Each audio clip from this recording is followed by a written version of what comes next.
내 전 재산 1억 3천만 원이 사라졌습니다. 한국에 도착한 첫날 제 인생이 송두리째 무너졌죠. 미국에서 안정적인 직장을 버리고 부모님의 반대를 무릅쓰고 한국행을 선택한 대가는 처참했습니다. 과연 이 여성들에게 무슨 일이 있던 것인지 그 충격적인 이야기 지금 바로 시작합니다. 저는 미국에서 중소기업 사무직 종사자 프레리입니다. 제가 어릴 때만 해도 이 넓은 세계를 다 누리며 살 수 있을 거라는 생각을 못했는데 지금은 참 여러모로 다양한 경험을 할 수 있어서 좋은 것 같아요. 꼭 그 나라를 가지 않아도 다양한 매체를 통해 그 나라를 경험해 볼 수 있고 그들의 삶을 엿볼 수 있다는 것이 참 흥미로운 것 같습니다. 점점 커가면서 미국이 아닌 다양한 나라에 더 재밌는 세상이 있다는 것을 알고 저는 이런 생각을 했어요. 나중에 성인이 되면 우리 삼총사끼리 꼭 세계 일주를 다녀봐야지. 북적이는 가족들이 있으면 참 좋겠지만 전 외동딸로 부모님과 형제 없이 살아 늘 외로웠습니다. 형제 있는 친구들이 어찌나 부러웠던지요. 그래도 그런 제 외로운 빈자리를 대신 채워주던 삼총사 친구들이 있었습니다. 6살부터 한 동네에서 나고 자라 거의 한 가족처럼 지냈던 제 친구들이 있어 저는 형제의 빈자리를 채울 수 있었고 그 친구들은 제게 가족과 같은 존재였어요. 어린 시절에는 모두가 비슷한 수준으로 살았지만 친구들의 집안에 각자 문제가 조금씩 생기면서 이사를 하게 되었고 비록 멀리 떨어졌지만 그럼에도 우정의 끈은 끊기지 않았습니다. 그렇게 각자의 삶을 살아가면서도 저희 삼총사의 우정은 쭉 이어져 갔고 어느덧 각자의 직장이 생기고 살기 바빠졌음에도 서로에게 소홀하지 않았어요. 저희 집은 부모님께서 전문직 종사자에 열심히 살아주신 덕분에 부족함 없이 살 수 있었습니다. 제게 거는 기대는 늘 크셨지만 기대에 미치지 못한 제 성적과 진로 방향에도 실망하지는 않으셨어요. 평범하게 사는 것도 행운이라며 평범한 인생을 택한 저를 응원해 주셨죠. 저 역시 이런 부모님을 만난 것을 큰 복이라 여기며 살아왔습니다. 저희 삼총사는 각자의 평일을 보내고 주말이면 꼭 만나서 한 주를 마무리했어요. 오죽하면 저희 어머니는 그러셨죠. 너희들끼리 그렇게 자꾸 뭉쳐다니니까 연애를 못하지. 그러다 다들 노처녀로 늙으려고 그래? 이제는 좀 각자 찢어져서 짝도 찾고 그래야지. 언제까지 셋이 뭉쳐서 삼총사 놀이 할 거야 이것들아. 부모님들이 걱정하실 정도로 저희들끼리만 뭉쳐다닌 지도 어언 20년이 다 넘었지만 저희들은 이 일상이 좋았습니다. 물론 중간중간 알게 모르게 연애도 하고 그랬죠. 저희 삼총사에게는 어린 시절부터 꼭 얘기하던 꿈이 하나 있었는데 그건 바로 각자 결혼을 하고 가정을 꾸리면 꼭 한 타운 안에서 모여 살자는 것이었어요. 아쉽게 어린 시절에는 집안 사정상 찢어졌지만 꼭 우리들은 모여 살자고 늘 입을 모아 말했습니다. 그래서 늘 그게 당연하게 머리에 박혀 있던 것 같아요. 저희들에게 헤어짐이라고는 절대 없을 거라고 영원할 거라고 너무 당연하게 생각했던 어느 날 너무 충격적인 사건이 벌어졌습니다. 삼총사 중에서도 굉장히 자유분방하던 에바라는 친구는 뜬금없이 폭탄 선언을 했죠. 애들아 미안하지만 나 다음 달에 한국으로 유학 가기로 결정했어. 요즘 한국으로 유학 가는 사람들 정말 많은 거 알지? 나도 주변에서 너무 많이 들어서 물어봤는데 한국이 그렇게 좋다고 하더라고. 여기서 이렇게 살 바에는 한국 가서 뭐라도 더 배우고 와야겠어. 혹시 알아? 한국 가서 한국 남자랑 사랑에 빠져 결혼하게 될 줄? 갑작스레 한국으로 떠난다는 친구의 말에 너무 충격에 빠졌지만 기뻐하는 친구의 모습에 슬픈 제 감정을 보일 수 없었어요. 에바는 평소에도 한국에 대한 칭찬을 정말 많이 했고 한국의 화장품이나 영화, 드라마도 즐겨보던 친구이긴 했습니다. 그러나 한순간에 유학까지 결정할 정도로 한국을 사랑하는 줄은 꿈에도 몰랐어요. 당장 다음 달이라고 하니 너무 충격적이라 어떻게 말을 꺼내야 할지 모르겠었죠. 에바는 너무도 신났지만 저와 남은 삼총사 친구 라나는 너무 슬펐고 조심스럽게 에바에게 말을 꺼냈습니다.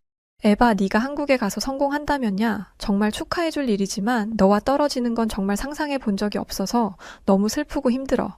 그래서 네 말을 듣고 지금까지 며칠 내내 제대로 잠도 못 자고 있거든. 우리 20년 동안 제대로 떨어져서 지내본 적이 없잖아. 그래서 이걸 어떻게 받아들여야 할지 모르겠어.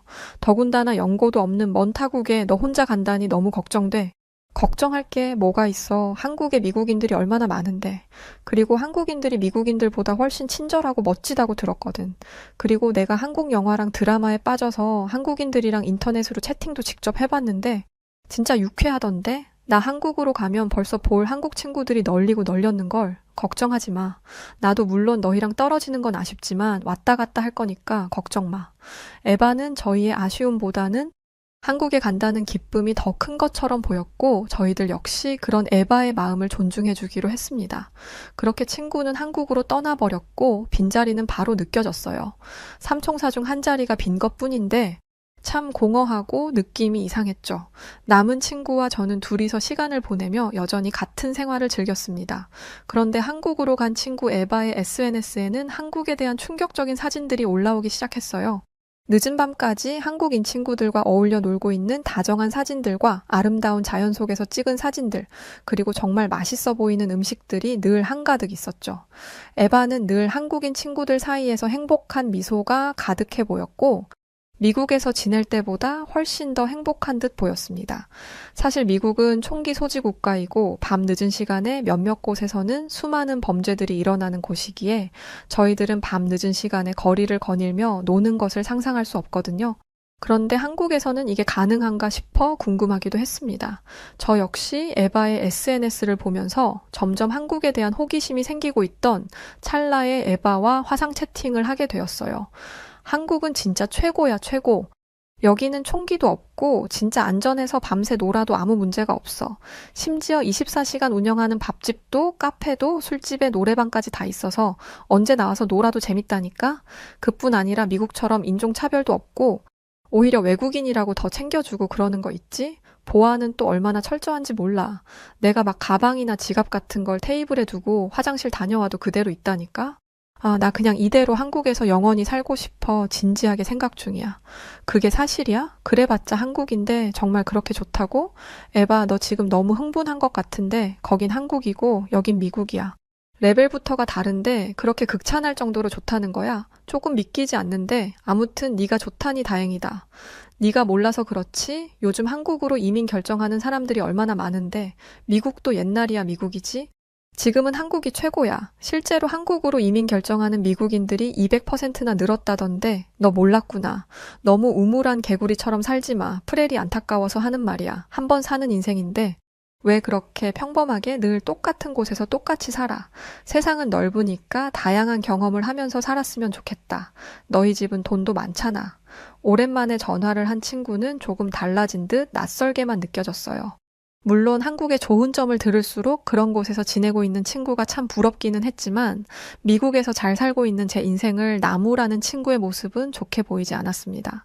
나이가 들면서 자연스럽게 친구 관계가 멀어진다고 듣긴 했지만 저희 삼총사는 가족 같은 존재였기에 절대 그럴 일이 없다고 생각했어요. 그런데 제 생각이 틀렸다는 것을 새삼 실감한 순간이 다가오고 말았습니다. 정말 아무런 말도 없던 남은 삼총사 친구 라나가 충격적인 발언을 했죠. 저기 프렐이 사실 나 말이야. 일주일 뒤에 한국으로 가거든. 에바가 한국에서 일할 곳을 알아봐줘서 그쪽으로 가서 일하려고. 좀 갑자기 한 결정이라 너무 앞두고 말해서 미안해. 놀랐지? 그게 갑자기 무슨 소리야. 너까지 한국으로 간다고 갑자기 한국 가서 무슨 일을 하겠다는 건데 너희 정말 나만 빼고 너무한 거 아니야? 그런 중대한 결정을 하는데 어떻게 나만 빼고 얘기를 할 수 있어. 남은 삼총사 친구까지 갑자기 한국으로 간다니 제게는 너무 큰 충격이었습니다. 그러나 이미 한국으로 갈 준비를 다 마친 친구는 저와 더 대화를 할 시간의 여유도 없이 일주일 뒤 그렇게 정말 한국으로 떠났죠. 하루아침에 20년 지기 삼총사 친구들이 모두 한국으로 떠나고 곁에 없으니 저는 너무 헛헛했습니다. 자꾸만 돌아오는 이 주말에 도대체 뭘 하며 시간을 보내야 할지도 모르겠고 맛있는 걸 먹어도 좋은 일이 있고 슬픈 일이 있어도 어떻게 해야 할지를 모르겠었죠. 저는 그리운 마음에 친구들에게 자주 연락을 했지만 오히려 한국에 둘이 가버린 이후에는 저와 연락이 잘 닿지도 않았어요. 친구들의 소식을 볼 수 있는 것은 오직 SNS를 통해서 볼 수 있었죠. 안 그래도 부럽고 그리운데 너무 잘 지내는 모습들만 가득했습니다.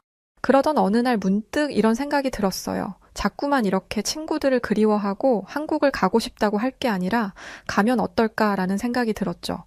제가 한국을 마음만 먹으면 갈 수야 있었지만 솔직히 철없는 생각이긴 했습니다.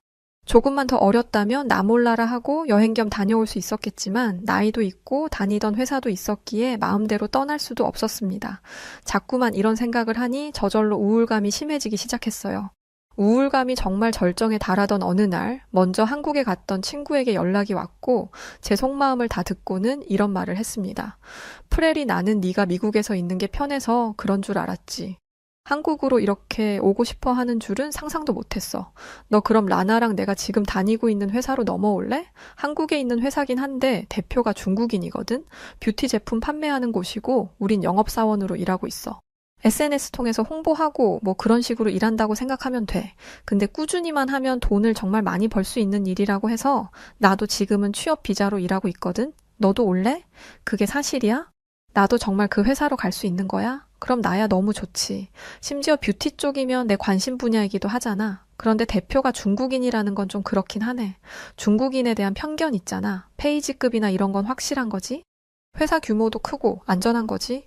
당연하지. 나도 지금 2달째 하고 있는데 문제 없이 일하고 있어. 아직 인턴이라 페이가 많지는 않지만 완전 만족이야. 중국인에 대한 편견 나도 아는데 아직까지는 뭐 거슬리는 건 없고 오히려 통이 커서 좋던데. 저는 친구에게 아주 솔깃한 제안을 받았고 마음이 들뜨기 시작했습니다. 제가 대단한 사람도 아니고 관련직 종사자도 아닌데 받아주겠다는 것 자체가 감사했어요. 그렇게 저는 친구를 통해 중국인 대표와 화상 면접을 진행했고 바로 합격 통보를 받아 입사 제의를 받았습니다. 이 모든 게 순식간에 정말 4일 만에 벌어진 일이라 믿기도 힘들었어요. 친구들은 제게 하루빨리 한국으로 오라고 성화였고 저는 미국에서의 생활을 서둘러 정리하기 시작했습니다. 다니던 회사에 퇴사 통보를 했고 부모님께 통보를 했죠. 저 한국에 있는 뷰티 회사에 면접 합격해서 그쪽으로 가서 일하려고 이쪽 회사 정리했어요. 제가 하던 일은 아니지만 관심 분야였고 충분히 잘할 수 있다고 전 생각해요. 무엇보다 삼총사 애들 모두 한국에서 일하며 사는 게 훨씬 더 행복하다고 하니 저 역시 그럴 거라고 장담하거든요. 너무 반대하지 말고 응원해 주시면 좋겠어요. 늘 제 선택을 존중해 주셨던 부모님이기에 당연히 응원해 주실 거라 생각했지만 격렬한 반대를 하셨고 예상치 못한 반응에 매우 당황스러웠습니다. 도대체 무슨 소리를 하는 거야? 너 지금 나이가 몇인 줄은 알아? 너희들은 한가하게 친구들끼리 몰려다니며 일하고 철없이 놀 때야. 도대체 언제까지 삼총사 거리면서 살 거니요? 이제는 하다못해 한국까지 따라가겠다고 나서? 프레리 너 내일 모레 30이야. 결혼은 안 할 거야. 남들은 다 안정적이게 자리 잡고 살 나이에 이제 와서 어딜 가기는 말 같지도 않은 소리 하지도 마. 제가 가는 순간까지도 반대를 하셨지만 저는 이미 결정을 했기에 어쩔 수 없었고 한국으로 너무 가고 싶었어요. 당장 한국으로 가서 바로 일을 시작하면서 지내야 할 곳이 필요해 집도 대신 알아봐 달라고 했었죠. 친구들은 각자 집에서 살고 있는데 집이 너무 좁은 원룸이라 제가 같이 살 수는 없었고 감사하게도 중국인 대표가 대신 알아봐 주신다고 했습니다. 대표님이 부동산 인맥이 굉장하신데 너는 좀 저렴한 가격에 좋은 집으로 구해봐 주신대. 부럽다. 우리도 대표님께 부탁했으면 좋았을 텐데 운 좋은 줄 알아. 참 너는 그 투자건 어떻게 할 거야? 나는 월세를 낮추고 싶어서 집에 돈을 좀 넣을 거라 이번 투자는 좀 어려울 것 같아. 우선 한국 가서 돈 좀 벌고 투자하지 뭐. 이번에는 너희들끼리 해.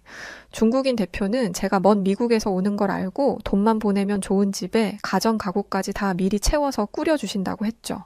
심지어 일개 직원들이 직접 회사 제품에 투자를 해서 수익을 얻어 제2의 월급까지 챙길 수 있도록 해주시는 정말 좋은 분이라 하셨어요. 들을수록 귀인을 만난 것 같았습니다. 미국에서 중국인에 대한 편견이 정말 안 좋은데 제가 색 안경을 꼈구나 싶었죠. 그렇게 드디어 한국으로 가는 날 저는 큰 짐은 미리 한국으로 보내고 작은 짐을 들고 길을 나섰고 드디어 인천공항에 도착을 했습니다. 대표님이 제공해주신 차와 함께 친구들이 마중을 나오기로 해서 정말 기쁜 마음으로 친구들을 찾았어요. 그런데 아무리 둘러보고 연락을 해봐도 친구들의 모습은 보이지 않았습니다. 저는 영문을 몰랐기에 계속해서 친구들에게 연락을 취했지만 받지 않았죠. 제가 살 집의 주소가 정확히 뭔지도 몰랐고 회사 주소도 몰랐기에 전 인천공항에서 발만 동동 구르고 있었습니다. 바로 그때 공항 직원이 제게 다가와 도와줄 것이 있는지 물었고 저는 자초지종을 설명했어요. 누가 들어도 다소 난감한 상황이기에 한국 직원은 난감한 듯 보였지만 저를 도와주겠다고 걱정하지 말라고 했습니다. 저는 그런 직원의 말을 듣고 안내실로 따라갔고 한참 후 친구와 연락이 닿았어요. 그런데 전화를 받은 사람은 친구가 아닌 한국인 남성이었고 뭐라는지를 전혀 알지 못했죠. 저를 도와주던 공항 직원이 대신 전화를 받아 상황을 제게 전달해줬는데 저는 충격적인 말을 전해 들었습니다. 프렐이 놀라지 말고 들어요. 뭔가 오해가 있을 수 있는데 친구분들이 지금 사기에 연루되어 경찰서에 있다고 하네요. 마침 제가 퇴근 시간이고 근처니까 같이 가드릴게요. 한국 직원을 통해 들은 소식은 정말 충격적인 소식이었습니다. 너무 당황스러워 정신이 하나도 없었지만 한국 직원의 도움 덕분에 저는 친구들이 있는 경찰서로 향할 수 있었어요. 그렇게 도착을 해보니 친구들은 눈물을 흘리며 정말 경찰서에 잡혀 있었고 저를 보자마자 말을 했죠. 프렐이 이를 어쩌면 좋아. 우리 모두 다 당했어. 중국 대표라는 그 사람 사기꾼이었어. 알고 보니 중국 대표라던 그 사람은 한국에 온 어리숙한 외국인들을 대상으로 사기 행각을 벌이던 악질 높은 사기꾼이었습니다. 제 친구들이 투자했던 전 재산, 그리고 다른 외국인들의 피눈물 같은 돈 전부 들고 튀었죠. 문제는 그 대표를 믿고 보증금과 1년치 집세에 가정 가구를 채우는 데 필요하다고 보냈던 1억 3천만 원의 제 돈까지도 모두 증발하고 말았어요. 저는 이 충격이 너무 커서 현실을 받아들이지 못하고 있었습니다. 경찰은 저를 보고 당신도 피해자냐며 진술서를 작성하고 조사를 하자고 했으나 저는 아무런 말도 들리지 않았습니다. 바로 그때 저를 도와줬던 한국 직원은 저와 친구들에게 이런 말을 했어요. 모두 힘들겠지만 이럴수록 정신을 똑바로 차려야 해요. 그 사람을 정말 잡고 싶다면, 그 돈을 찾고 싶다면 말이에요. 이렇게 울고 정신 놓고 있으면 그 사람한테만 좋을 짓 하는 거니까 독해지세요. 제가 할 수 있는 한 최선을 다해 도울게요. 중국 쪽에 인맥이 좀 있어서 수소문을 해볼 테니 너무 걱정 마세요. 듣고 보니 정말 모두 다 맞는 말이었습니다. 이렇게 정신 놓고 있어봤자 해결될 것은 아무것도 없었죠. 저와 친구들, 저희 삼총사는 정신을 똑바로 차리고 하나씩 진술을 하기 시작했고 그 외의 피해자들도 모두 진술을 했습니다. 피해자만 해도 50여 명의 피해액만 30억 원에 달하는 큰 금액이었어요. 짧은 기간에 한탕을 하고 중국으로 돌아가려 했던 것 같습니다. 그렇게 경찰서에서 조사가 모두 끝나고 저는 한국 직원에게 진심을 담아 감사 인사를 하고 연락처를 주고받은 후 헤어졌어요. 당장 갈 곳도 없었기에 작은 원룸에 살던 친구 집으로 향했습니다. 한순간에 모든 걸 잃은 이 기분은 말로 다 표현할 수도 없었어요. 부모님께서는 제가 가는 것을 끝까지 반대했지만 그래도 하나뿐인 자식이라고 잘 도착했는지 걱정을 하고 계셨고 그제야 연락조차 못했다는 사실을 인지하고 아무렇지 않은 척 연락을 드렸습니다. 연락이 너무 늦었지 미안해. 도착해서 짐 풀고 회사 가서 얘기 좀 하고 이제야 집에 들어왔어. 역시나 내가 생각했던 것처럼 한국 사람들은 너무 친절하고 좋은 사람들 뿐이야. 그러니까 걱정하지 마세요. 그래 프렐이 타국에서 생활하는 게 결코 쉬운 일이 아닐 거야. 언제든 무슨 일이 있으면 꼭 엄마한테 말해야 한다 알았지? 이날따라 부모님의 걱정 어린 조언이 왜 그리도 서글프게 들리던지 모릅니다. 그렇게 야속하게도 시간은 흘렀고 수사에 진전은 없었어요. 작정하고 사기치고 숨은 사람을 찾는 것은 그렇게 쉬운 일이 아니었죠. 저희 셋은 한순간에 타국에서 전 재산을 잃고 백수로 하루하루를 보내고 있었고 막막했습니다. 누구도 선뜻 이제 우리 어떻게 하냐는 이 말을 내뱉지 못하고 있었죠. 그러던 어느 날 저를 도와줬던 한국 직원에게 다 같이 저녁을 먹자고 연락이 왔고 저희는 감사함에 식사 대접을 하려 나갔습니다. 함께 식사를 가볍게 하고 맥주 한 잔을 하러 맥주펍에 가서 대화를 하며 맥주를 마시고 있던 중 누군가 저희 얘기를 듣고 물었죠. 중국인한테 사기를 당했다고 언뜻 들은 것 같은데 혹시 제가 참견 좀 해도 괜찮나요? 저희에게 참견을 해도 괜찮냐고 물었던 그는 경찰을 희망하는 남성이라고 했어요. 본인이 비록 한 번 떨어졌지만 경험 삼아 합법적인 방법으로 한 번 도와줘도 괜찮냐고 믿어주겠냐고 물었죠. 약간의 술 기운이 있는 듯 보였지만 저희 입장에서는 누군가의 도움을 거절할 이유는 없었습니다. 술 기운이 있었던 남성의 목소리는 조금 컸고 작은 펍 전체에 쩌렁쩌렁 울리기 시작했죠. 그러자 펍 안에 있던 한국 사람들은 모두 동요하기 시작했어요. 아니 내가 이래서 중국인을 싫어한다니까 왜 남의 나라에 와서 저런 짓을 하는 거야. 그 정신 나간 사람 꼭 잡자고요. 우리가 도울 게 뭐가 있을까요? 이걸 여러 사람이 더 알 수 있도록 확 공론화 시켜버릴까요? 모두가 힘을 합치면 충분히 가능한 일이에요. 그렇게 더 많은 사람들의 입을 타면 수사도 더 속력을 낼 거고 결과가 더 빨라질 겁니다. 중국인들은 무서운 것도 없어요. 분명히 그 사람 아직도 한국 어딘가에 숨어 있을 겁니다. 아직 한국에서 본인을 잡고 있지 않으니까요. 이럴 때일수록 힘을 합쳐서 보여줘야 해요. 잡을 수 있어요. 걱정 마세요. 갑자기 펍에 있던 한국 사람들은 힘을 합치겠다며 도와주겠다고 했습니다. 물론 모두 약간의 술 기운이 있으니 그럴 수 있다고 생각도 했고 말뿐이라도 도와주려는 마음이 너무 고마웠어요. 그렇게 그들과 함께 중국인 대표 욕도 하고 맥주도 마시고 오랜만에 속 시원한 하루를 보낸 다음 날 놀라운 일이 벌어졌습니다. 정말 말뿐이라고 생각했습니다. 어제 펍에 있던 한국인 누군가의 힘인지 파묻혀 있던 사건이 공론화되었고 SNS에 오르내리기 시작했죠. 이후 변화는 더욱 놀라웠습니다. 한국 네티즌들은 엄청났어요. 삽시간에 흔적을 찾아내려 움직였죠. 이후 변화는 더욱 놀라웠습니다. 경찰 수사는 더욱 빨라졌고 중국 협조 수사를 받기가 어려운데 한국에서 워낙 완강하게 요청하니 중국에서도 어쩔 수 없이 수사에 들어가게 되었어요. 결국 태평하게 여유를 부리며 한국 제주도에서 여행을 하고 있던 사기를 친 왕이차는 한국 경찰에게 현장에서 체포가 되었습니다. 체포 소식에 저희들뿐 아니라 중국인 대표에게 당했던 모든 피해자들이 찾아오고 난리도 아니었죠. 이 엄청난 날에도 저를 도왔던 한국 직원은 저희들과 함께 해줬습니다. 그 사람의 얼굴을 저는 옆모습이지만 처음 봤는데 정말 묻고 싶더라고요. 도대체 왜 제 돈을 그렇게 가져갔는지 말입니다. 수사는 곧장 이어졌고 워낙 피해자가 많아서 조사는 굉장히 오랜 시간 이어졌어요. 경찰은 집에가 있으면 전화로 연락을 주신다 하셨지만 저희들은 도저히 갈 수가 없어 경찰서 앞에서 내내 밤을 새며 기다렸습니다. 그런데 한국 직원분이 퇴근 후 내내 함께 해주셨죠. 이렇게까지 안 도와주셔도 괜찮아요. 지금까지도 정말 충분히 감사했고 너무 많은 도움을 받아서 어떻게 갚아야 할지도 모르겠는걸요. 저 갚으라고 도와드린 거 아니에요. 지금은 이 일을 얼른 해결하고 마음 편해지시면 그때 밥 한 번 사주세요. 그때는 아무 생각 없이 둘이 먹어요. 조금 애매한 말이었지만 전 알겠다는 말과 함께 한국 직원을 집으로 돌려보냈습니다. 이후에도 한국 직원은 연락을 통해 저희들을 계속 도와줬어요. 경찰과 소통이 막힐 때면 항상 대신해서 통화로 대화를 해주곤 했습니다. 긴 시간이 걸렸지만 결국 그 중국인은 본인이 저지른 일에 대한 죗값을 충분히 치르게 되었어요. 한국에서 벌을 받았더라면 조금 덜 받았을 텐데 중국으로 넘어가 더 살벌하게 받게 되었다고 들었죠. 아쉽지만 피해액의 전액은 받지 못했고 그래도 일부는 돌려받았습니다. 멍청하지만 다행히 돈을 가지고 있었기 때문이었죠. 이 시끄러운 일이 모두 해결되고 저희 삼총사는 그제야 웃을 수 있었어요. 그리고 서로에게 드디어 물었죠. 이제 뭐 하면서 어떻게 살래? 계속 한국에 있을래? 이건 정말 큰 고민이었습니다. 일부 돌려받은 돈으로 집을 구해서 한국에서 산다고 한들 무슨 일을 해야 할지 모르겠더라고요. 그런데 이렇게 다 잃고 미국으로 가기에는 부모님께 면목이 없었죠. 이렇게 고민을 하고 있던 찰나에 저를 도운 한국 직원에게 연락이 왔죠. 이제 웃으면서 단 둘이 식사할 수 있을까요? 저는 흔쾌히 좋다고 했고 둘이 처음으로 식사를 했습니다. 늘 친구들과 함께 넷이서 보다가 단둘이 보니 어딘지 모르게 어색하면서 괜히 쑥스러웠어요. 그런데 한국 직원은 저를 유난히도 다정히 챙겨주고 많이 웃고 눈을 마주치며 어색하게 굴었죠. 그렇게 식사를 마치고 카페에 앉아 대화를 하며 고민을 털어놨어요.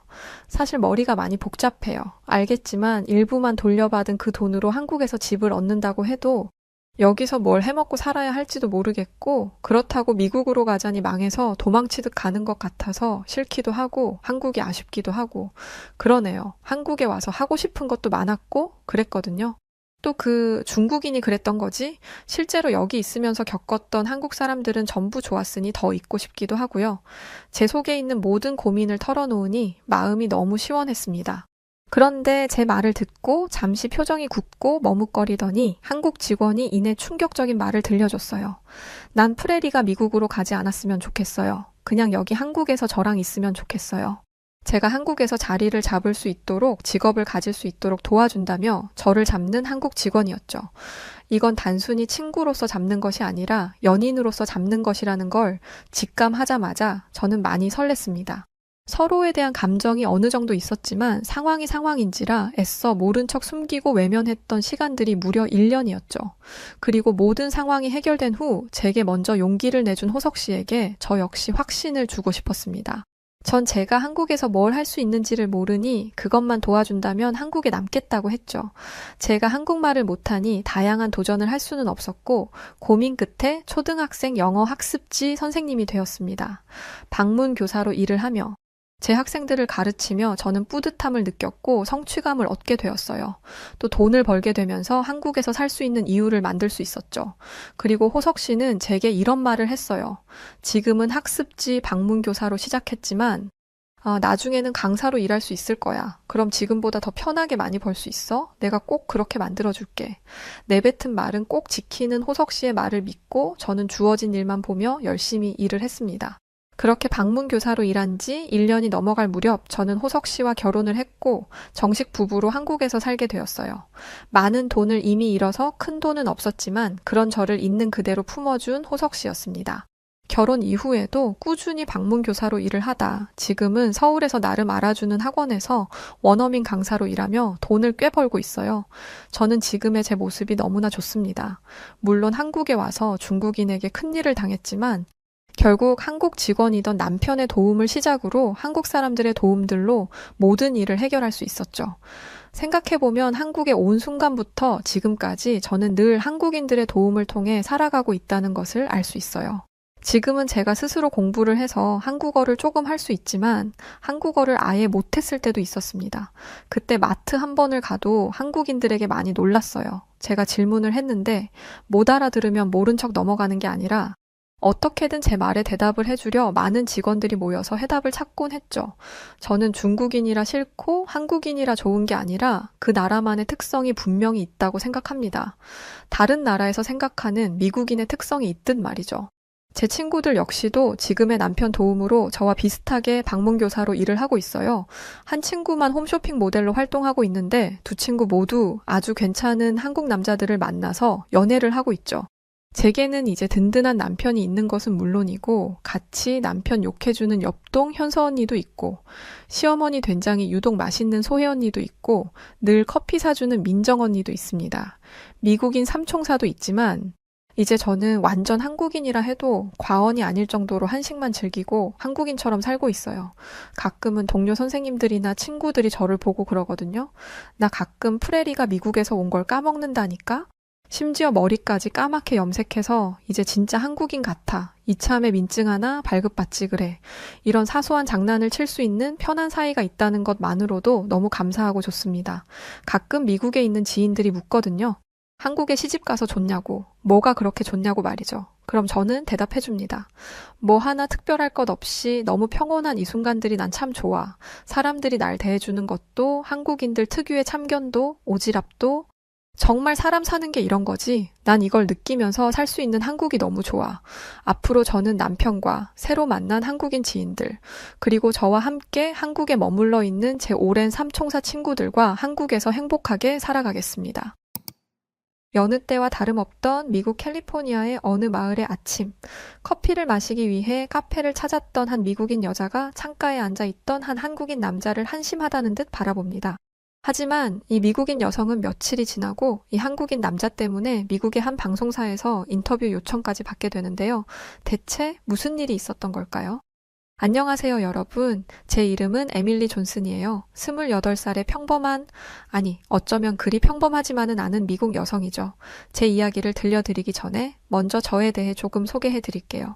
일단 저에게 대학 때 만났던 한국인 친구가 하나 있어요. 하지만 늘 조용한 성격 탓인지 내 기억 속에 크게 자리하지 않았던 친구였는데 그 한국인 친구 덕분에 그리고 한국이라는 나라 덕분에 제 인생은 완전히 바뀌게 되었습니다. 저는 캘리포니아 주립대학교에서 컴퓨터 공학을 전공했어요. 대학 시절 저는 늘 큰 꿈을 꾸었죠. 언젠가 제 기술로 세상을 바꾸고 싶다는 꿈이요. 그 꿈을 안고 저는 졸업 후 바로 실리콘밸리로 향했습니다.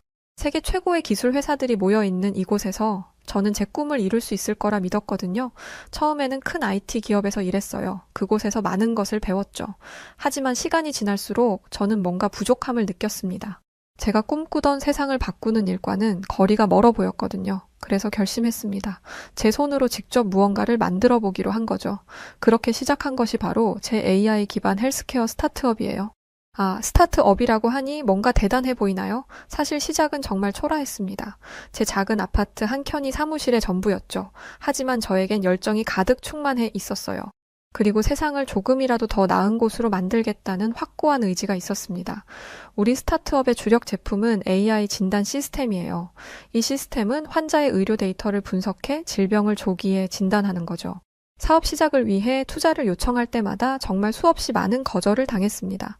하지만 포기하지 않았어요. 그리고 마침내 우리의 비전을 믿어주는 투자자들을 만나게 되었고 본격적으로 개발을 시작할 수 있었습니다. 팀을 꾸리고 사무실도 얻었어요. 매일 밤늦게까지 일했죠.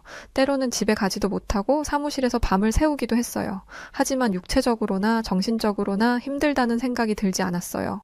그렇게 1년, 2년 시간이 흘렀고 우리의 AI 시스템은 점점 더 발전해 갔습니다. 초기 테스트 결과도 굉장히 좋았죠. 저희 시스템을 본 의료진들의 반응도 긍정적이었죠. 모든 게 순조롭게 진행되는 것 같았습니다. 하지만 세상 일이 늘 마음대로 되진 않더라고요. 우리 앞에 예상치 못한 큰 벽이 나타났고 그 과정에서 제가 정말 우연히 만난 한국인 친구, 그가 제 편견을 깨고 제 인생을 완전히 바꿔놓게 되는 일이 있었습니다. 처음에는 모든 것이 꿈처럼 완벽했어요. 우리의 AI 진단 시스템은 놀라운 속도로 발전하고 있었죠. 85%의 정확도로 시작해서 몇 달 만에 95%까지 올라갔거든요. 그런데 인생이란 게 참 예측 불가능하잖아요. 우리에게도 시련이 찾아왔고 그 시련은 아주 크고 무서운 시련이었습니다. 6개월간의 베타 테스트를 끝내고 실제 병원에 우리 시스템을 도입하기로 한 날이었습니다. 모든 준비를 마치고 드디어 해냈다라는 기분으로 출근했죠. 그런데 사무실에 도착하자마자 우리의 수석 엔지니어가 창백한 얼굴로 저를 맞이했어요. 에밀리, 큰일 났어요. 시스템에 심각한 오류가 발생했어요. 그 말을 듣는 순간 제 머릿속이 하얘졌어요. 심장이 쿵쾅거리기 시작했고 숨이 가빠졌죠. 하지만 저는 최대한 침착하게 물었습니다. 어떤 오류예요? 얼마나 심각한 거죠? 엔지니어는 지금 우리 시스템이 완전히 엉뚱한 진단을 내리고 있다고 말했습니다. 감기 증상을 보고 암이라고 진단하기도 하고 심각한 심장 질환의 징후를 완전히 놓치기까지 한다고 했죠. 원인을 찾으려고 백방으로 시스템 코드를 검토했지만 어디가 문제인지 파악이 불가능한 상태라고 했습니다. 이건 정말 최악의 시나리오였고 전혀 예측하지 못했던 문제였어요. 왜냐하면 우리가 만드는 시스템은 다름 아닌 사람의 건강과 밀접한 의료 진단에 사용되는 것이니까요. 작은 실수나 오류 하나가 누군가의 생명을 위협할 수 있는 일이기 때문에 전량 제품을 회수하고 비상대책 회의를 소집했습니다. 그날부터 우리 팀은 말 그대로 전쟁을 치렀어요. 밤낮 없이 문제의 원인을 찾고 해결하려 노력했죠. 침낭을 가져와 바닥에서 자기도 하고 화장실이 하나라서 샤워는 근처 헬스장에서 하곤 했죠. 또 커피를 얼마나 마셨는지 모르겠어요. 아마 그때 마신 커피의 양을 모두 합치면 태평양을 채울 수 있을 거예요. 우리 팀원 중 한 명은 농담처럼 말했습니다. 에밀리, 우리 혈관에 흐르는 게 피가 아니라 카페인일 거야.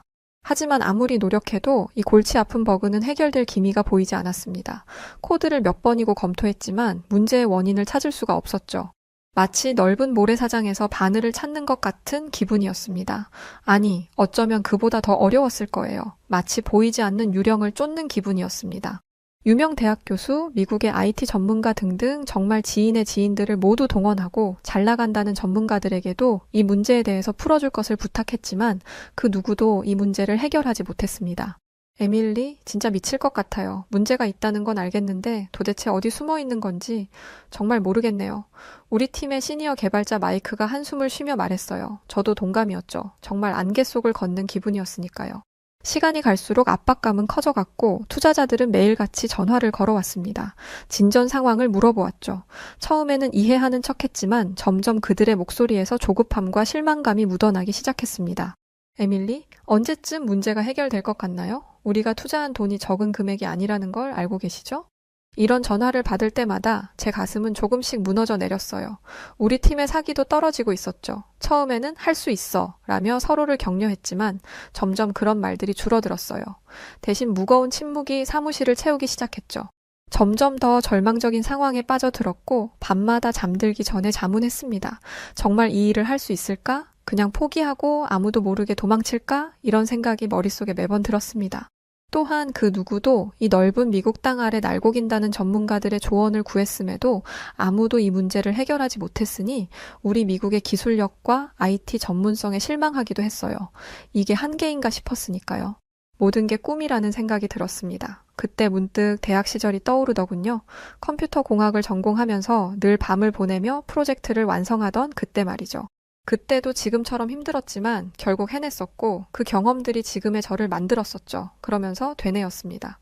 그래, 포기하지 말자. 길이 있을 거야. 라고 말입니다. 다음날 아침 저는 잠시 머리를 식히기 위해 사무실을 나왔어요. 근처 카페에 가서 커피 한 잔을 마시며 머리를 식히고 싶었거든요. 매일 보던 카페였지만 그날따라 왠지 모르게 발걸음이 그쪽으로 향하며 저를 재촉했습니다.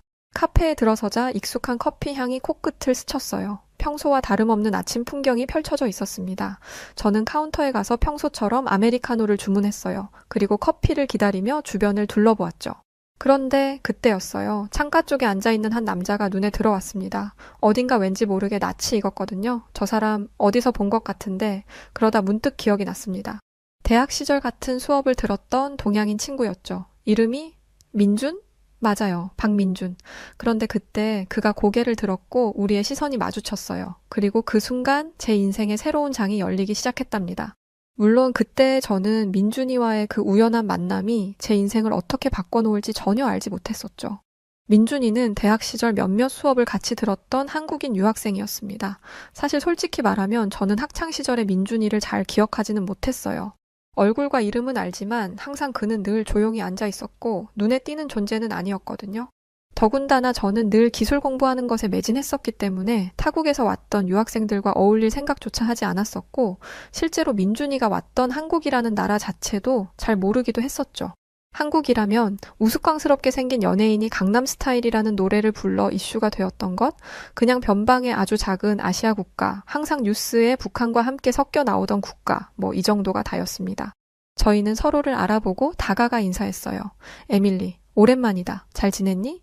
민준이가 인사해줬고, 민준이 맞지? 오랜만이네. 라면서 억지로 나오지 않는 미소를 지으며 인사했습니다. 민주는 여전히 대학 시절의 모습 그대로였어요. 단정하게 빗어 넘긴 머리, 수수한 셔츠, 그리고 어딘가 모르게 어색해 보이는 미소까지. 전형적인 모범생 스타일이었죠. 여기서 일하는 거야? 제가 물었어요. 민주는 고개를 저었어요. 아니, 난 지금 한국테크 솔루션스라는 회사에서 일하고 있어. 근처에 미팅이 있어서 잠깐 들렀지. 테크 솔루션스라. 처음 듣는 이름이었어요. 아마 정말 작은 회사겠구나 생각했습니다. 그렇구나. 어떤 일을 하고 있어? 제가 다시 물었어요. 사실 별로 관심은 없었지만 예의상 물어봐야 할 것 같았거든요.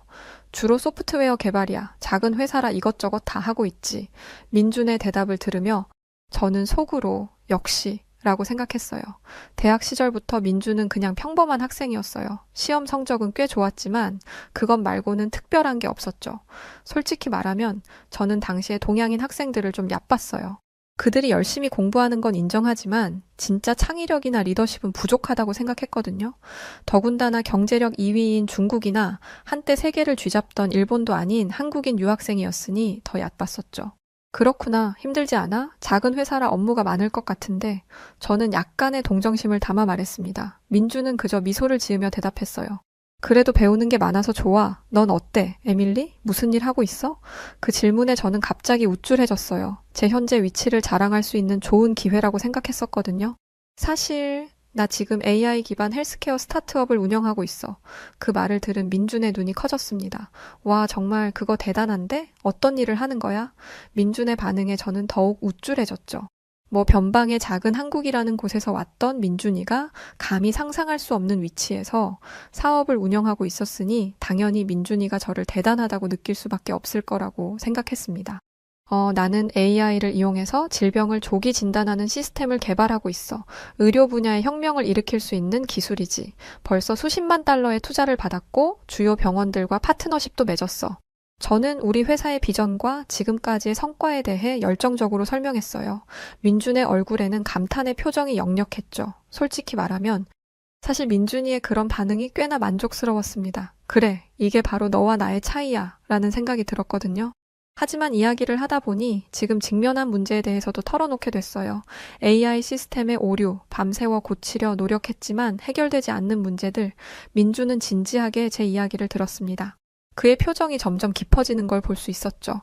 제가 말을 마치자 민준이는 잠시 생각에 잠기더군요. 그러더니 정말 황당하게도 이렇게 말했던 거였죠. 에밀리, 혹시 내가 한번 봐도 될까? 어쩌면 도움이 될 수도 있을 것 같아. 순간 저는 당황했어요. 아니, 고작 작은 회사에서 일하는 평범한 개발자가, 그것도 대학 때부터 별 볼 일 없던 한국인 친구가, 아니 감히 내 문제를 해결하겠다고? 미국에 잘 나간다는 전문가들도 찾지 못한 오류를? 말도 안 돼. 그때 제 머릿속에는 이런 생각들이 스쳐 지나갔어요. 그래서 그런 민준을 향해 이렇게 말했습니다. 민준아, 넌 그저 이름도 없는 회사에서 일하는 평범한 개발자잖아. 내가 운영하는 건 수십만 달러를 투자받은 첨단 기술의 스타트업이야. 네가 어떻게 이 문제를 해결할 수 있겠어? 저도 이런 생각이 편견이라는 걸 알았지만, 그러나 그때 저는 그런 편견에서 자유롭지 못했어요. 대학 시절부터 가지고 있던 고정관념이 여전히 남아 있었던 거죠. 그래서 민준이가 도와주겠다는 그런 제안을 저는 시작도 전에 안 될 거라고 확신해 버렸던 겁니다. 그런데 그럼에도 민준이는 제가 어려운 상황임을 인지했는지 부드러운 표정을 지으며 말했습니다. 에밀리, 나는 그저 친구인 너를 도와주고 싶을 뿐이야. 어차피 지금 문제를 풀지 못해 막혀 있는 거 아니야? 뭐 잃을 게 있겠어? 내가 한번 봐볼게. 그 말에 저는 내심 비웃음이 나왔어요. 잃을 게 없다고? 시간이랑 에너지를 잃겠지. 게다가 네가 우리 코드를 본다고 이해할 수 있는 것도 아닐 거 아냐. 하지만 동시에 제가 할 수 있는 모든 것을 다 해봤는데도 해결책을 찾지 못했다는 사실이 떠올랐어요. 어쩌면 정말 잃을 게 없을지도 모르겠다는 생각이 들었죠. 그리고 솔직히 말하면 민준이 실패하는 모습을 보고 싶기도 했어요. 그러면 제가 가진 편견이 옳았다는 걸 증명할 수 있을 테니까요. 그래, 알았어. 한번 봐줘. 마지못해 대답했습니다. 민준의 얼굴에 밝은 미소가 번졌어요. 좋아. 언제 시간 괜찮아? 우리는 다음날 오후에 만나기로 했죠. 솔직히 말하면 저는 전혀 기대하지 않았어요. 어차피 안 될 텐데 뭐라는 생각뿐이었죠. 그날 저녁 저는 회사로 돌아가 팀원들에게 민준의 이야기를 했습니다. 내일 대학 동창이 와서 한번 봐준대. 뭐 기대는 하지 말자. 그냥 작은 회사에서 일하는 평범한 개발자니까. 게다가 한국인이고. 팀원들의 반응도 저와 비슷했어요. 누군가는 에밀리, 우리가 며칠을 밤새워 해결 못한 걸 그 사람이 어떻게 해결하겠어? 라고 말하기도 했죠. 그날 밤 저는 침대에 누워 생각에 잠겼어요. 민준이 우리 문제를 해결할 수 있을까? 아니, 그보다 먼저 우리 코드를 이해나 할 수 있을까? 우리가 다루는 건 최첨단 AI 기술인데 한국인들은 그저 열심히 공부해서 좋은 직장에 들어가는 것만 잘하지 않나? 그렇게 의구심과 편견을 품은 채로 잠이 들었어요. 하지만 그때 저는 몰랐죠. 다음 날 제 인생이 완전히 뒤집힐 거라는 걸, 그리고 그 변화를 가져올 사람이 바로 제가 무시했던 그 미국에 있는 작은 회사의 평범한 한국인 개발자 민준이었다는 걸 말이에요. 다음 날 아침 저는 평소보다 1시간 일찍 사무실에 도착했어요. 밤새 잠을 설쳤거든요. 한편으로는 민준이 오기 전에 팀원들과 마지막으로 상황을 점검하고 싶었고, 다른 한편으로는 글쎄요, 민준이 우리 최첨단 사무실을 보고 놀라는 모습을 보고 싶었나 봐요. 유치하죠? 네, 맞아요. 하지만 그때 저는 그런 유치한 우월감을 즐기고 있었어요. 8시 30분 팀원들이 하나둘 모이기 시작했어요. 다들 피곤해 보였죠. 며칠째 밤을 새우며 문제를 해결하려 노력했으니까요. 그렇게 민준이는 저희 사무실에 도착했고 그의 얼굴에는 여전히 어제의 미소가 남아있었죠. 저는 그를 회의실로 안내했어요. 가는 길에 우리 사무실을 둘러보는 민준의 눈치를 살폈죠. 최첨단화되어 있는 우리 사무실을 보고 놀란 기색이 보이길 바랬지만 좀 의아하게도 민준의 표정은 굉장히 평온해 보였어요. 그래서 뭐 약간 실망스러웠달까요? 자, 여기 우리의 주요 코드야. 한번 살펴봐. 저는 약간의 거만함을 담아 말했어요. 솔직히 말하면 민준이 코드를 보고 당황하는 모습을 상상하며 은근히 기대하고 있었거든요. 그의 눈동자가 모니터를 따라 빠르게 움직이는 걸 보니 마치 컴퓨터가 데이터를 처리하는 것 같았죠. 가끔 고개를 갸웃거리거나 턱을 긁적이기도 했어요. 10분, 20분, 시간은 점점 흘러갔습니다. 민준은 계속해서 코드를 분석하고 있었고 과연 민준이가 저걸 이해하고 있는 건지도 몰랐죠. 지켜보던 저는 헤매고 있는 듯한 민준이의 뒷모습을 보고 한숨을 내쉬며 자리를 빠져나왔습니다. 에이, 그럼 그렇지. 네가 뭘 안다고. 당연히 민준이가 해결하지 못할 거라고 생각하고 있었지만 내심 혹시? 라는 생각을 가졌던 터에 약간의 실망을 하고 커피를 타려던 그때였습니다. 멀리서 민준이가 입을 열었어요. 에밀리, 여기, 이 부분. 그리고 여기, 문제가 있어. 저는 깜짝 놀랐어요. 민준이 가리키는 부분은 우리 팀이 며칠 동안 고민했던 바로 그 부분이었거든요. 저는 속으로 코드를 볼 줄은 아는구나 싶었습니다. 맞아. 거기 그 부분 어떻게 그걸 알았네? 그걸 해결할 수는 있겠어? 라며 민준이에게 되물었습니다. 민준은 미소를 지으며 대답했어요. 이 알고리즘의 구조가 좀 비효율적이야. 그리고 여기 데이터 처리 부분에서 오버플로우가 발생할 수 있어. 아, 그리고 이 부분에서 메모리 누수도 있네. 저는 할 말을 잃었습니다. 민준의 설명은 정확했고 우리가 미처 생각하지 못한 부분까지 짚어내고 있었거든요. 저는 잠시 당황했지만 곧 제 자존심이 고개를 들었어요. 그래, 문제는 찾았다 치자. 근데 어떻게 해결할 건데? 제 말투에는 약간의 도전적인 뉘앙스가 묻어 있었어요. 민주는 그걸 눈치챘는지 잠시 저를 쳐다보더니 부드럽게 미소 지었습니다. 한번 해볼게. 괜찮다면 키보드 좀 빌려줄래? 저는 잠시 망설였지만 민준이의 당당함을 믿어보기로 했고 민준이는 한치의 망설임도 없이 문제를 풀어가기 시작했습니다. 그의 손가락이 키보드 위를 춤추듯 움직였죠. 때로는 빠르게, 때로는 천천히, 가끔 멈춰서 생각에 잠기기도 했죠. 그리고 얼마 후 민준이는 오류를 모두 푸른 것 같다면서 프로그램을 실행해 보라고 말했습니다. 이 상황이 저를 포함 모든 팀원들이 믿지 못했어요. 일단 프로그램을 실행해 보기로 했죠. 그리고 믿을 수 없는 일이 벌어졌습니다. 모든 게 완벽하게 작동하는 거예요. 오류는 사라졌고 처리 속도는 이전보다 30%나 더 빨라졌어요. 심지어 메모리 사용량도 크게 줄었더라고요. 저와 팀원들은 그저 멍하니 화면을 바라볼 수밖에 없었어요. 민준이는 우리 팀원들은 물론이고 미국의 유명한 IT 전문가들도 해결하지 못한 문제를 단 몇 시간 만에 해결해냈던 겁니다. 그것도 더 좋은 결과로 완벽하게 말이죠. 아니 이게 어떻게 가능한 거야? 놀라움을 감출 수 없었습니다. 민주는 수줍게 웃으며 말했어요. 별거 아니야, 에밀리. 그냥 조금 다른 관점에서 접근했을 뿐이야. 너희가 대부분의 작업을 다 해놨었고 난 그저 마지막 퍼즐 조각을 맞춘 것뿐이야. 아니 이렇게 어려운 문제를 단번에 해결한 것도 놀라운데 이걸 과시하지 않고 우리 팀원들이 모두 해놓은 일의 퍼즐 조각 하나 맞춘 것뿐이라며 보이는 저 겸손한 모습에 순간 저는 깊은 부끄러움을 느꼈습니다. 제가 얼마나 편견에 사로잡혀 있었는지 그리고 그 편견 때문에 얼마나 좋은 기회를 놓칠 뻔했는지 깨달았거든요. 민준이 작은 회사의 평범한 개발자라고 생각했던 제 판단이 얼마나 잘못되었는지 말이에요. 민준아, 정말 고마워. 넌 정말 대단해. 제 입에서 진심 어린 감사의 말이 나왔어요. 하지만 민준이는 겸손하게 웃으며 말했죠. 우리는 친구잖아, 에밀리. 서로 돕는 게 당연하지. 그리고 너희 팀이 정말 훌륭한 기초를 다져놨어. 내가 한 건 정말 작은 부분이야. 그 말을 들으니 더욱 미안해졌어요. 저는 민준을 무시했지만 그는 오히려 우리 팀을 칭찬하고 있었으니까요. 팀원들도 민준이를 무슨 하느님이라도 하늘에서 내려온 듯한 사람처럼 눈을 크게 뜨고 이 상황을 믿지 못하겠다는 표정을 보이며 다들 놀라워하고 있었을 뿐이었습니다. 그때 팀원 중 한 명인 알렉스가 물었어요. 그 누구도 풀지 못했던 오류인데 이걸 어떻게 해결한 건가요? 알려주실 수 있나요? 라는 물음이었고 그건 저를 포함 모든 팀원들이 궁금해하는 부분이었습니다. 민주는 차분하게 자신이 발견한 문제점들과 해결 방법을 설명하기 시작했어요. 시스템은 사실 완벽하게 구현되어 있었어요. 단지 비효율적인 알고리즘 그 부분을 다시 설계해서 적용한 것 뿐이에요. 라고 말했죠. 네, 그랬습니다. 우리는 우리가 정하고 만들어 놓은 시스템을 전반적으로 바라볼 생각은 하지 않고 문제가 된 부분만 들여다보며 고집했던 거였습니다. 하지만 민준이는 이 시스템의 심장이었던 알고리즘을 손본 것이죠. 그날 이후로 제 인생은 크게 바뀌었어요. 민준의 도움으로 우리 스타트업은 급속도로 성장했고 저는 제 편견과 고정관념을 하나씩 깨나갈 수 있었습니다. 또한 민준이는 우리 회사의 기술 고문으로 항상 도움을 주었고 그의 조언은 항상 우리를 올바른 방향으로 이끌어 주었어요. 민준이 덕분에 우리 회사는 대형 투자를 유치하는 데 성공하면서 전 직원 단체 해외여행을 가기로 했어요. 당연히 목적지는 한국이었습니다. 그동안 한국을 아시아의 변방 정도로 생각했던 제가 민준이를 통해 한국을 다시 보는 계기가 되었거든요. 민준이 역시도 한국에 가면 그동안 보지 못했던 놀라운 첨단 기술의 집약체들을 만날 수 있을 거라고 말했습니다. 사실 100% 그 말을 믿진 않았어요. 물론 민준이가 우리의 어려운 문제를 해결한 건 사실이지만 한국에 간다고 무슨 첨단 기술의 집약체를 본다는 건지 의아했거든요. 하지만 이 또한 저의 오만이었습니다. 우리 팀원들은 인천공항에 도착하자마자 엄청난 충격에 휩싸이기 시작했죠. 태어나 난생 처음 왔던 한국의 모습은 솔직히 생각했던 그 이상의 이상으로 엄청났습니다. 입국 심사대에 줄을 서려는데 민준이 우리를 다른 쪽으로 안내하더라고요. 여기로 와. 우리는 스마트 입국 심사대를 이용할 거야. 스마트 뭐라고? 제가 물었죠. 민준은 씩 웃으며 말했어요.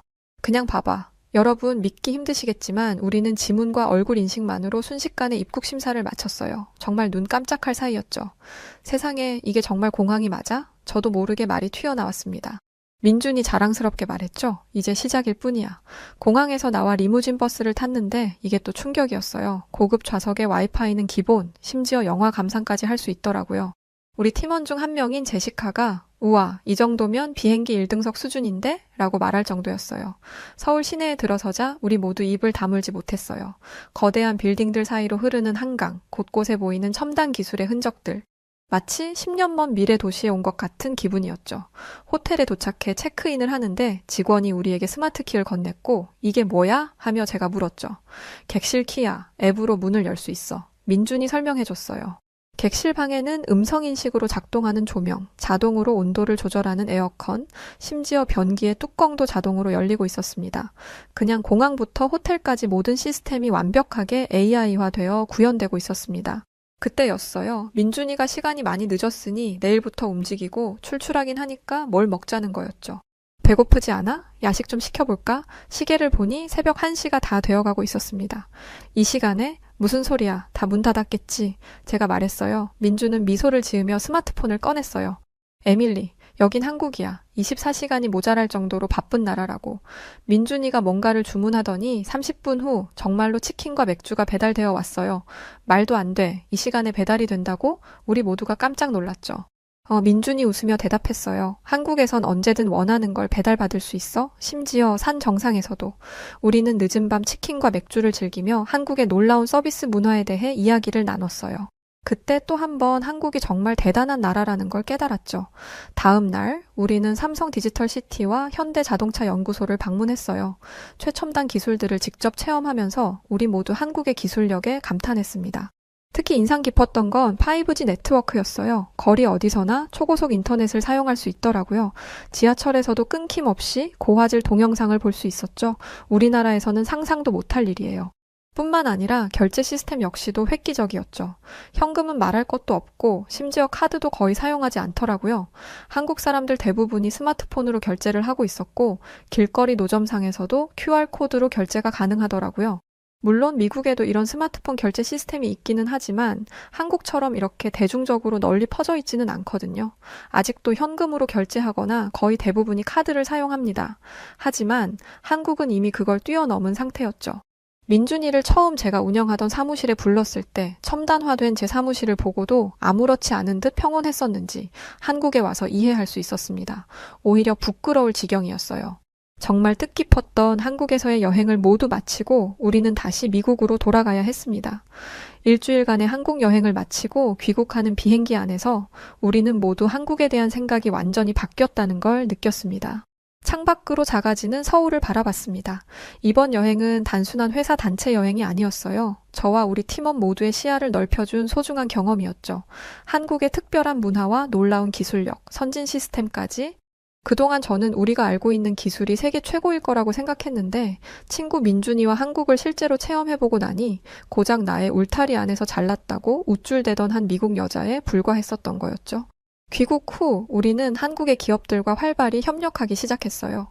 한국의 기술력과 우리의 아이디어가 만나 시너지를 내기 시작했고 저는 한국의 기업 시스템들을 모두 도입했습니다. 그 때문에 우리 회사는 급속도로 성장했답니다.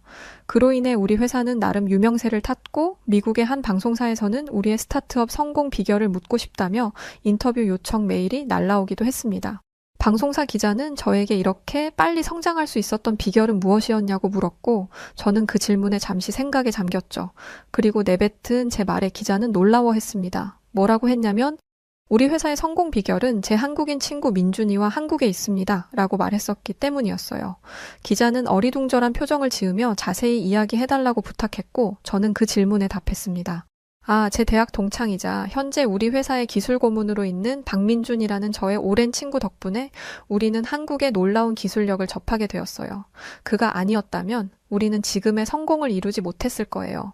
저희는 그런 박민준 고문님을 중심으로 24시간 돌아가는 한국의 도시와 활기, 최첨단화된 기술들이 일상에 녹아있는 모습, 그리고 어려움 속에서도 빠르게 그걸 딛고 일어서 성장한 한국의 역사와 한국인들의 근면함과 성실함까지 이런 정신을 우리 회사의 문화로 만들기 위해서 부단하게 노력했었습니다. 라고 말하며 인터뷰를 마쳤습니다. 방송은 SNS와 정규 방송을 통해 송출되었고 우리 회사에 대한 관심은 굉장히 뜨거워졌습니다. 하루에도 수십 통씩 메일이 날라와 한국 기업들과 연계하고 싶은데 소개를 해달라는 이야기가 불야성을 이루고 있을 정도입니다. 한국인 여러분, 여러분의 나라가 저희에게 얼마나 큰 영감과 동기를 주었는지 모르실 거예요. 여러분이 만들어낸 기술과 문화가 지금 이 순간에도 전 세계를 변화시키고 있답니다. 그리고 민준이 같은 뛰어난 인재들이 세계 무대에서 한국의 위상을 높이고 있어요. 저는 이제 한국을 제 두 번째 고향이라고 생각해요. 앞으로도 민준과 함께, 한국과 함께 성장하고 싶습니다. 감사합니다, 대한민국. 자, 오늘 사연은 여기까지입니다. 어려운 시기, 우연히 카페에서 마주친 한국인 친구와의 인연으로 오늘의 멋진 성공을 거둘 수 있었군요. 너무 축하드립니다. 네, 그럼 오늘 사연 어떻게 들으셨나요? 사연이 재밌으셨다면 구독, 좋아요 부탁드리고요. 지금까지 저는 사연을 읽어드렸던 여우튜브 송은지였습니다. 영상 끝까지 시청해주셔서 고맙습니다. 더 좋은 영상으로 찾아뵐게요. 그리고 우리 구독자 여러분들 모두 감사합니다. 사랑합니다. 당신만의